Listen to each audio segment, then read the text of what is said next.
Hey guys, it's Merlini with odds analysis for the December 10th Playday, and we have a lot of matches for today. All of them are best of ones except for the first two, which are the Nexon Sponsorship League games as well as the G League games. Nexon Sponsorship League is a best of 5, G League is a best of 3. So getting underway here, MVP.P. P stands for Phoenix, and that is a team with Demon in it. They looked pretty strong in their win versus FOU. 5NQ, I don't know that much about them. Last time I bet on them and they did win, but I didn't see how they play, and they don't look terrible from their Dota buff. I'm not interested in betting 4 rares for 1.1 if it's not a tier 1 team, and I don't think MVP is a tier 1 team. I am abstaining from this bet. Bet on MVP Phoenix if you must bet. G League, we have DK versus Titan. Titan kind of like a tier 2 team, DK definitely a tier 1 team. This is even worse returns than the previous matchup. 0.6 rares for 4. When I was writing my write-up, it was 0.7 rares for 4. I don't really see this upset happening, especially not in a best of 3, but I'm certainly not interested in a chance at 1 rare when I haven't seen Titan play in a while. So I'm also abstaining from this bet. So I'm actually going to be betting on only the best of ones today, which is a little bit strange. So we have RRQ versus HR. HR equals Hans Reborn with their cute little Yoshi icon. And RRQ has won me a lot of rares in the past couple of days, and now they finally seem to be turning some heads. RRQ lost versus a team called Duskbin yesterday in a 70-minute slugfest, and Duskbin will be playing versus HR just 2 hours before this matchup. So if you're around and watching this best of 1, you should definitely bet based on those results. If HR schools Duskbin, it's a very easy bet on HR. If it's a close match, win or lose, it's still an easy bet on HR because it will be like 1 to 2 odds. If Duskbin wins handily, then not much information is gained, and it's probably best to abstain. However, it may be wise to bet on HR here because I think that a lot of people are just blindly betting on RRQ without actually knowing that much about them. So I think odds are skewed towards RRQ unnecessarily. And in a day of best of ones and a lot of skewed matches, 75, 25, 84, 16, not that many close matches, and a lot of best of ones, it's best to pick your battles very carefully so that you don't lose a lot of rares. Next one that we have is HR versus Mineski. Mineski and RRQ are fairly evenly matched, judging by their game yesterday. So the odds, as you can tell, are actually pretty close. So these matches are also 2 hours apart, and pretty much the same thing as this one. Just watch the map that HR will be playing in before. If HR manhandles RRQ, very easy bet on HR. If it's a close game, bet on HR for 1 and 2 odds. And if HR just loses really badly to RRQ, probably best to not bet unless you gain some other information. But I don't really have any information about Hans Reborn. Never played. Looked at the Dota buff. They look solid. Mineski, a decent team, not an awesome team, but a decent team nonetheless, and you shouldn't underrate them. RRQ versus Neon.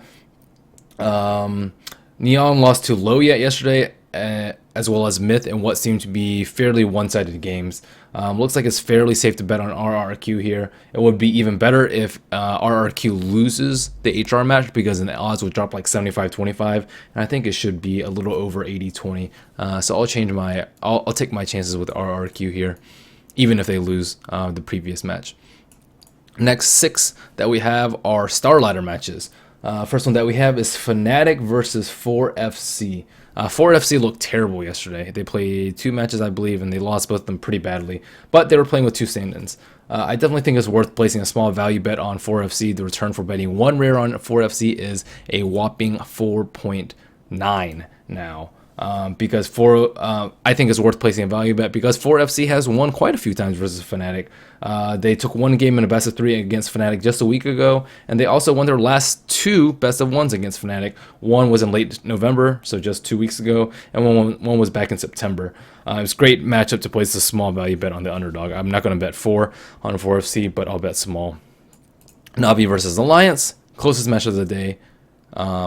And I think that odds should be maybe a little bit more towards Navi. Navi has bested Alliance 4 out of the last 4 games, and I'm going to use a Vichy test like I did yesterday in the IG LGD China matchup.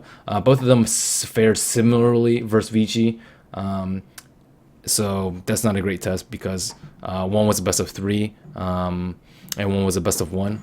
Alliance faced them off in a best of 3. Navi was a best of 1. So comparing their results versus Fnatic is a very similar story. Alliance lost to them and in a best of 1, and Navi lost to them in a best of 3. So not that much information is gleaned there.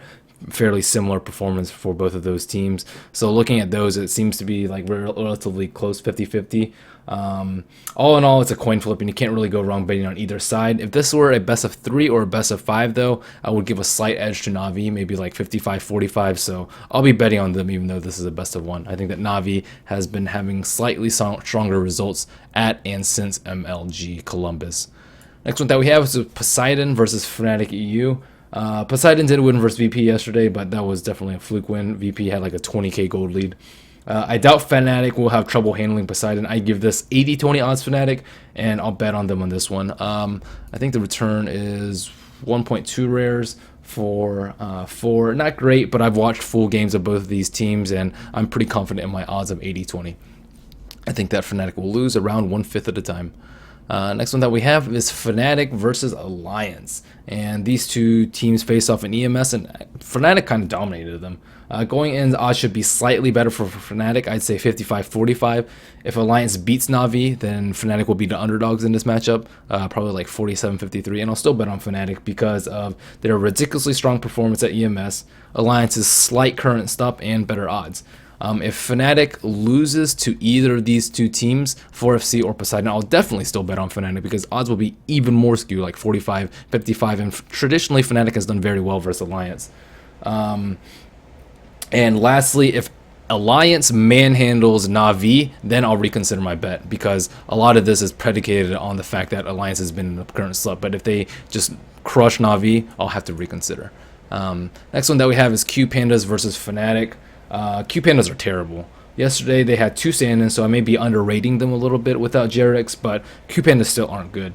It's a best of 1 though, so there may be a draft win, there may be lag issues, stand-in issues, so it's too risky to bet on Fnatic here. I'm definitely not yellowing on Q Pandas because I don't see their potential at all. Maybe after that, but judging from yesterday, no chance. Aspera versus 4FC. These odds seem about right. 4FC has been looking out of form lately, but Aspera has gotten some fluke wins, so I think they're slightly overrated. Their win versus NextKZ was apparently due to lag issues on NextKZ, and that matchup has been postponed and not actually posted as a win. Their game versus Power Rangers, which they also won, was due to extremely bad play from ZXC on the side of Power Rangers and was still a pretty close game. And in the game they lost versus Empire, they had questionable item choices. Storm built a 4-staff instead of a BKB when he could have gotten a BKB, and Empire outplayed / outdrafted them. I think their mid player Sharfik is very strong, especially on Storm. If odds are less than 28% for 4FC, I'll bet on them, less than or equal to 28%. And if odds are less than or equal to 66% for Aspera, I'll bet regular amount on Aspera instead of betting small.